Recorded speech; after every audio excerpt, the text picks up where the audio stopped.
মাজার এলাকায় মাদকের খুব ছড়াছড়ি। গাঁজা খাইতে গেলে কোথাও না পাওয়া গেলেও এই শাহালি এলাকায় আসলে নাকি গাঁজা পাওয়া যায়, এই ধরনের একটা কথা যারা মাদক সেবী তাদের কাছে প্রচার আছে। ঠিক আছে, মাদক পাবেন, আটকায় ফেলবেন, আটকে রেখে আমাকে একটা ফোন দিবেন যে ধরছি, আমার বাকি দায়িত্ব আমার। এমনকি আমাদের পুলিশ তো আমরা কাজ করবোই, আপনারাও আজ থেকে পুলিশ, মানে আপনারাও আজ থেকে মাদক। মুসল্লিয়ান, আসসালামু আলাইকুম ওয়া রাহমাতুল্লাহি ওয়া বারাকাতুহু। আমার নাম তারিকুজ্জামান। আমি এই শাহালি থানায় ওসি হিসাবে যোগদান করেছি আজ থেকে 15 দিন আগে, 20/6/2024 তারিখে। পদাধিকার বলে আমি এই মাজার কমিটির একজন মেম্বার। শাহালি থানাটা মূলত একজন বুজুর্গ ব্যক্তির নামে, আপনারা জানেন। থানার নামটাই করা হয়েছে আমাদের এই সুলতানুল আউলিয়া হযরত শাহ আলী বগদাদী রহমতুল্লাহ আলাইহির নাম অনুসারে, যেখানে এই নামের একটা মুহূর্ত আছে, একটা গুণ আছে। এই গুণে আমি যদি বলি যে আমি এমন একটা থানার ওসি যে থানার নামকরণটি হয়েছে একজন বুজুর্গ ব্যক্তির নামে। তো আমার আসার কারণটা হইল যে পরিচিতি এক, আর দুই হইল কিছু কথা বলা। কথাগুলো কি, আমরা দূর থেকে অনেকে অনেক কথাই শুনি, বাস্তবতার কাছে এসে দেখলে বোঝা যায়। আমাদের এই পবিত্র মাজার শরীফের এই মসজিদটা যদি আমি বলি যে কবে এটার হয়েছে, উৎপত্তি হয়েছে, তাইলে অনেকে অনেক ধরনের বক্তব্য আছে। ইতিহাস বলে যে 1474 থেকে 81 সনের মধ্যে এই এলাকার একজন গভর্নর ছিল মোহাম্মদ জহিরুল ইসলাম। এই জহিরুদ্দিনের আমলে এখানে একটা মসজিদ প্রতিষ্ঠিত হয়েছিল মোগল সাম্রাজ্যের সময়, অনেক আগের কথা। তারপর থেকে এখানে আস্তে আস্তে আস্তে আস্তে এই মসজিদটা হয়েছে, হয়তো পরে আরও, কিন্তু এখানে প্রাচীন একটা মসজিদ ছিল আজ থেকে 700 বছর পূর্বে। তো এই মাজার শরীফের যে গুণ কীর্তন, এটা আপনারা সব জানেন, ইতিহাস বগদাদ থেকে আসছেন এবং এটার ইতিহাস আপনাদের সবার জানা। আমাদের এই হযরত শাহ আলী রহমতুল্লাহ আলাইহির বংশধর যদি বলি, তাহলে হযরত আলী রাদিয়াল্লাহু আনহুর বংশধর, ওইখান থেকে বংশ পরিক্রমায় উনি আসছেন। তো আমি বাইরে থেকে যখন আমরা চাকরি বাকরি করি তখন শুনি মাজার এলাকায় মাদকের খুব ছড়াছড়ি। গাঁজা খাইতে গেলে কোথাও না পাওয়া গেলেও এই শাহালি এলাকায় আসলে নাকি গাঁজা পাওয়া যায়, এই ধরনের একটা কথা যারা মাদক সেবী তাদের কাছে প্রচার আছে। এটা একটা পবিত্র জায়গা মাজার। মাজারের আশেপাশে গাঁজা বিক্রি হইলে বা কেউ যদি অবৈধ মাদক খেয়ে এসে এখানে মাতলামি করে, এটা কিন্তু পবিত্রতা নষ্ট হয় মাজারের। আপনারা কি বলেন? তো আমাদের প্রথম আমার চাওয়াটা থাকবে, আমার কাজটা থাকবে যে আমরা এই মাজার এলাকার আশেপাশে যারা মাদক বিক্রি করে, এরা যদি মাদক বিক্রি করতে না পারে তাহলে কিন্তু মাদক সেবী আমরা কম পাবো। তাহলে আমাদের টার্গেটটা হইলো মাদক যারা সেবন করে তারা না, যারা মাদক বিক্রি করে তারা হইলো আমাদের টার্গেট। তো আমরা চাচ্ছি আপনাদের সাথে নিয়ে মাজার এলাকায় কোনো আশেপাশে কোনো মাদক বিক্রি করতে দিব না কাউকে। যে মাদক ব্যবসায়ীরা থাকবেন তারা থাকবে জেলে, আর নয়তো এলাকা থেকে চলে যাবে, দুটো থেকে একটা। কোনো অবস্থাতেই মাজার এলাকায় আমি কোনো মাদক বিক্রি করতে দিব না। এটা কি আপনারা আমার সাথে একমত? তাহলে এতদিন যেটা হয় নাই, এইবার ইনশাল্লাহ সেটা হবে, হবে না? আমরা সবাই যারা এখানে মুসল্লি আছি, আমরা সবাই যদি একমত হই যে আমরা এনে মাদক বিক্রি করতে দিব না, আশা করি মাদক বিক্রি করে 10 জন 20 জন 30 জন, এর বেশি লোক তো না। আর আমরা এখানে আসি কমপক্ষে, হুজুর কয়জন নামাজ পড়ি? 8,000 লোক নামাজ পড়ি এখানে। 8,000 লোক ইনশাল্লাহ পারবো না আমরা। আজকে থেকে শুধু পুলিশ লাগবে না, আমরা সবাই মিলে মাদকের বিরুদ্ধে আছি। মাদক পাবেন, আটকায় ফেলবেন, আটকে রেখে আমাকে একটা ফোন দিবেন যে ধরছি, আমার বাকি দায়িত্ব আমার।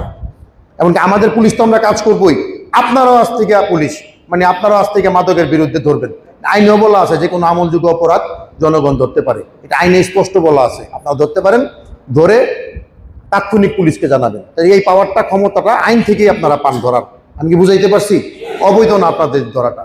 আজকে থেকে হুঁশিয়ার করে দিতে চাই, মাদক এই শাহ আলী রহমতুল্লাহ আলাইহির মাজারের আশেপাশে কোনো ধরনের কোনো মাদক থাকবে না, কোনো কেউ মাদক বিক্রি করতে পারবে না, সেবন তো দূরের কথা। ইনশাল্লাহ আমরা আছেন তো, আপনারা আমার সাথে পারবেন, আমরা পারবো ইনশাল্লাহ, যেহেতু আপনারা আমাদের সাথে আছেন। আর এলাকায় যারা বসবাস করেন, এই এলাকায় কিছু ছোটোখাটো চুরি হয়, এটাও বিভিন্ন কারণে হয়, মাদক সেবনের কারণে, আরও অন্যান্য কারণ আছে। আবার কিছু বাচ্চা বয়স, অর্থাৎ 18 হয় নাই, বাচ্চা 18-র নিচে, তারা কিন্তু এখানে একটা গ্যাং বানায়, গ্যাং একটা নাম দেয় গ্রুপের, 8-10 জন মিললে একটা গ্রুপ বানায়, এটা বলে হলো কিশোর গ্যাং। এরা কি করে, চরম বিয়াদবি করে মুরব্বীদের সাথে, এবং নিজেরা আরেকটা এলাকার গ্রুপ বানানোর সাথে ওদের সাথে মারামারি কাটাকাটি করে। এই গ্যাংয়ের কাজ, এদের কিন্তু কোনো উন্নয়নের কাজ নাই, কোনো দেশের জন্য ভালো কাজ করার কোনো কাজ নাই। এর কাজ হইলো সব ফালতু কাজ, এই গ্যাংদের কাজ। এই ধরনের গ্যাং কিন্তু আমাদের সমাজে আছে, আমাদের এলাকাতেও আছে। এখন এইটার ব্যাপারেও আমাদের কিন্তু আমরা করার ব্যবস্থা নিব। কিশোর থাকবে এই শাহালি এলাকায়, কিন্তু গ্যাং থাকবে না। এটা কি আমরা একমত? তাইলে আপনাদের একটু কাজ আছে। একটা কাজ হইলো আপনি আপনার সন্তান এবং আপনার ভাতিজা এদেরকে একটু খেয়াল রাখবেন, এরা যেন কোনো গ্যাংয়ে জড়িত না হইতে পারে। শুধু আপনার ছেলে এবং আপনার ভাতিজাদের, এটা কি পারবেন? আর বাকি কাজটা হইলো আমার। যেমন কোন এলাকাটা গ্যাংয়ের উদ্যোগ বেশি, বা সন্ধ্যার পরে কোনো একটা জায়গায় মাদক সেবন করে বসে একসাথে গ্যাংরা নিজেরা ঝামেলা করে, এই ক্ষেত্রে আমাকে একটা ফোন দিবেন। হোয়াটসঅ্যাপ আছে, নাম্বার আমি দিয়ে দিব। যে আমাদের বাইরে পুলিশ আছে, এই পুলিশটা কার্ড নিয়ে দাঁড়ায় আছে আমার নাম্বার সহ। আপনার নাম্বারতে বেরোনোর সময় একটা একটা করে কার্ড নিয়ে যাবেন। আমাকে একটু হোয়াটসঅ্যাপে ফোন দিবেন যে অমুক জায়গায়, আমার শাহালি এলাকায়, বাইরেরটা আমি পারবো না, আমার শাহালি থানা এলাকায় এই ধরনের গ্যাংই পাইলে বা ঝামেলা দেখলে আস্তে করে গোপনে একটা ফোন দিবেন যে অমুক জায়গায় তো এটা হইতেছে, বা এই ছেলে পেলেরা ওইখানে গ্যাঞ্জাম করতেছে, বসে মাদক সেবন করতেছে। বাকি দায়িত্ব আমার। এটা কি পারবেন ইনশাল্লাহ তথ্যটা দিতে? তাইলে আমাদের এই এলাকায় দুইটা সমস্যা। প্রথম একটা হলো মাদক, আর একটা হলো কিশোর গ্যাং থাকবে। সবাই যদি আমরা এটার বিরুদ্ধে কাজ করি, মাদক থাকবে আশা করেন, কিশোর গ্যাং। আরেকটা কথা আমি বলে যাই, এটা হইলো থানা এলাকায়। আপনারা থানায় যান না, অনেক সময় অনেক কাজে সবাই যান না, যাদের দরকার হয় তারা যান। কেউ মামলা করতে যান, আপনাকে হয়তো কেউ মারছে বা একটা বিপদে পড়ছেন, কেউ জিডি করতে যান, কেউ হয়তো পুলিশ ক্লিয়ারেন্স নিতে যান, তাই তো যান। তা আমি থানার ওসি, এই থানার প্রধান কিন্তু আমি। আপনারা যাবেন, গিয়ে যে সেবাটা নিবেন, এটা কিন্তু সরকারি কোনো ফিস নাই, কোনো টাকা লাগে না এটা নিতে। মামলা করতে কোনো টাকা লাগে না, জিডি করতে কোনো টাকা লাগে না, বা কোনো সেবা নিতে পুলিশের কোনো টাকা লাগে না। আল্লাহর হস্তে কোনো টাকা পয়সা দিবেন না। যদি কেউ মনে করেন যে পারতেছেন না, ঝামেলা হইতেছে, তাহলে কার সাথে যোগাযোগ করবেন? সরাসরি আমার সাথে যোগাযোগ করবেন, যে থানার ওসি সাহেবের সাথে কথা বলতে চাই। যদি না হয় কাজটা আপনার, আর হয়ে যায় হইল, সর্বক্ষণে 24 ঘন্টা একটা লোক বসা থাকে, যাকে আমরা ডিউটি অফিসার বলি থানায়। তাইলে এই ডিউটি অফিসারকে যাবেন, কাজ হয়ে যাবে ইনশাল্লাহ। কোনো টাকা পয়সা, কোনো ঘুষ, কোনো দুর্নীতি আমরা এই শাহালি থানার নামে প্রতিষ্ঠিত থানায় আমরা করব না। আমরা কোনো টাকা পয়সা ঘুষ নিব না আপনাদের কাছে, কোনো ধরনের কোনো অবৈধ লেনদেন আমরা করব না, আপনারাও করবেন না। পাশাপাশি কোনো দালাল চক্র নিয়ে থানা যাওয়ার দরকার নেই, সরাসরি আপনারা আমার কাছে যাবেন থানায়। পারবেন না ইনশাল্লাহ? আচ্ছা, কথা আমার শেষ। এখন আমার একটু চাওয়া আছে আপনাদের কাছে, আর একটু চাওয়া। সেটা হইলো, আপনাদের এখানে যারা বাসা বাড়ি নিয়ে থাকেন, যাদের বাড়ির মালিক আছেন, এনে অনেকে ভাড়াটিয়া আছেন, এটা হইলো আমার চাওয়া আপনাদের কাছে। বাড়িতে যান বা অফিসে যান, সবাই স্বামী স্ত্রী দুজনই চাকরি করেন, তালা মেরে যান। এটা আমার চাওয়া, আমি বারে বারে বলতেছি। ছোট্ট একটা তালা মারেন বা বড় একটা তালা মারেন আংটার উপরে, এই আংটাটা কাটতে লাগে 30 সেকেন্ড। আর যে আলমারি, স্টিলের আলমারি তালা চাবি, এটা ভাঙতে এদের মনে হয় 4-5 2 মিনিট লাগে। ভাঙা ভিতরে স্বর্ণ অলঙ্কার থাকে 5 ভরি 10 ভরি, এরপরে নগদ 1 লাখ 2 লাখ টাকা থাকে ঘরে। আইসা দেখেন ঘর ভাঙা, তালা ভাঙা, এটা নিয়ে গেছে চুরে। নিলে পরে আমরা মনে করি কি অনেকের টাকা নেয়, 5-7 হাজার টাকা ছিল, কিন্তু মাত্র 10 ভরি স্বর্ণ নিছি। 10 ভরি স্বর্ণের দাম কত? 10 লাখ টাকা। আমরা মাত্র মনে করি মাত্র 10 ভরি, ঠিক না? ছোট্ট শোনা যায়, দাম কিন্তু 10 লাখ টাকা। যে লোকটা চুরি হয়, ওই ফ্যামিলি আর মধ্যবিত্ত ফ্যামিলি আর তার বোরে 10 ভরি স্বর্ণ আর কিনে দিতে পারে না একসাথে, এটা ক্ষতি হয়ে যায়। এটা হলো আমার চাওয়াটা, হইলো আপনারা খালি বাসায় স্বর্ণ অলঙ্কারটা রেখে যাবেন না, এটা আমার অনুরোধ আপনাদের কাছে। আর নগদ টাকা যদি বেশি থাকে, 3 লাখ 4 লাখ 1 লাখ, আপনারা ব্যাংকে রেখে দিবেন। ব্যাংকে বুথ থেকে 500 টাকাও তোলা যায়, 50,000 টাকাও তোলা যায়। আপনি নিরাপত্তার জন্য ব্যাংকে রাখলে অসুবিধাটা কি? আপনারা ব্যাংকে রাখবেন নগদ টাকা। আর বাসার মালিকদের কাছে অনুরোধ, সিসি ক্যামেরা লাগাবেন, দারোয়ান রাখবেন। দারোয়ান না রাখতে পারলে গেটে তালা মারবেন। এই চাবি প্রত্যেক ভাড়াটিয়ার একটা করে দিয়ে দিবেন, তারা খোলার নামার সময় তালা মারবে, উঠার সময়ও তালা মারবে। একটা সিকিউরিটি অন্তত রাখেন। না রাখলে যে কেউ উপরে উঠে একদম 6 তলা থেকে 8 তলা থেকে হাঁটতে হাঁটতে দেখে যে বাইরে কোনো তালা মারা আছে। বাইরে তালা মারা থাকলে চুরে বুঝে যে এইটার মধ্যে ভিতরে লোক নাই। আপনারা বুঝতে পারছেন বিষয়টা? এটা কি আপনারা একটু ব্যবস্থা নিতে পারেন? তাইলে আমাদের চুরিটা আর হবে না ইনশাল্লাহ।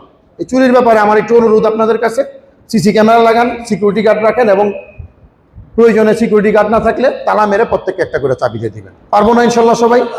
আর এই মাসে দেখলাম আমার 14টা অপমৃত্যু মামলা হয়েছে। অপমৃত্যু হইলো কেউ বিষ খাইলে, কেউ ফাঁসি নিলে।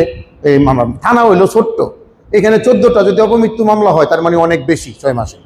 মানে কেউ না কেউ মানে মারা যাচ্ছেন বিষ খায়া, ফাঁসি নিয়া, পানিতে ডুবে অনেকে মারা গেছে, ছোট বাচ্চা সাঁতার জানে না। এই যারা আত্মহত্যা করে তারা কিন্তু কঠিন একটা খারাপ একটা কাজ করে, যেটা এমন গুনাহ যে গুনার কোনো মাপ আল্লাহ পাক সহজে করবেন না। পবিত্র কুরআনে বলা আছে, ফিনারে জাহান্নামা খালিদিনা ফিহা আবাদা, অর্থাৎ জাহান্নামে চলদেশের আগুনে তাকে নিক্ষেপ করা হবে যে মারা যাবে। একটা হাদিসও বলা আছে, নবী করিম সাল্লাল্লাহু আলাইহি ওয়াসাল্লাম বলে গেছেন, যদি কেউ ফাঁস নিয়ে আত্মহত্যা করে কাল কিয়ামত পর্যন্ত সে ফাঁসি যন্ত্রণা ভোগ করতে থাকবে। যদি কেউ বিষ খায় সে কাল কিয়ামত পর্যন্ত বিষের খাওয়ার যন্ত্রণা ভোগ করতে থাকবে।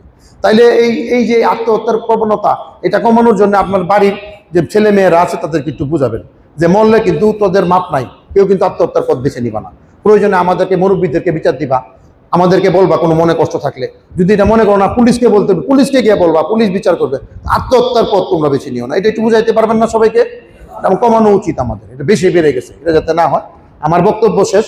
সর্বোপরি আমি আমার পুলিশের জন্য দোয়া চাই। আমরা অনেক কষ্ট করি, সারা রাত আপনারা শীতের মধ্যে ঘুমান, বৃষ্টির মধ্যে ঘুমান, আমরা কিন্তু সারা রাত পেট্রোল করি। আমরা সজাগ থাকি আপনারা যাতে সুন্দর করে ঘুমাইয়া ফজরের নামাজটা সুন্দর করে পড়তে পারেন। আপনাদের দোয়া না থাকলে আমরা সুস্থ থাকবো না। আপনারা দোয়া করবেন আমাদের সুস্থ থেকে বেশি বেশি আপনাদের খেদমত করতে পারি এবং ইবাদত করতে পারি। এটা আমার কাছে আপনাদের কাছে চাওয়া, আপনাদের দোয়া চাই। আর যে কোনো প্রয়োজনে আমরা পুলিশ আপনার পাশে আছি, আপনার সাথে আছি, এটা আপনারা মনে রাখেন। এবং কোনো স্বার্থ ছাড়া ইনশাল্লাহ আমরা একদম বিনা স্বার্থে, আমরা সরকারি বেতন নেই আপনাদের, শুধু বেতনের উপর রেখেই আপনাদের যে সেবাটা ইনশাল্লাহ কাঙ্ক্ষিত সেবাটা আমরা দিব ইনশাল্লাহ। সকলে ভালো থাকবেন, দোয়া চাই। আসসালামু আলাইকুম ওয়া রাহমাতুল্লাহি ওয়া বারাকাতুহু।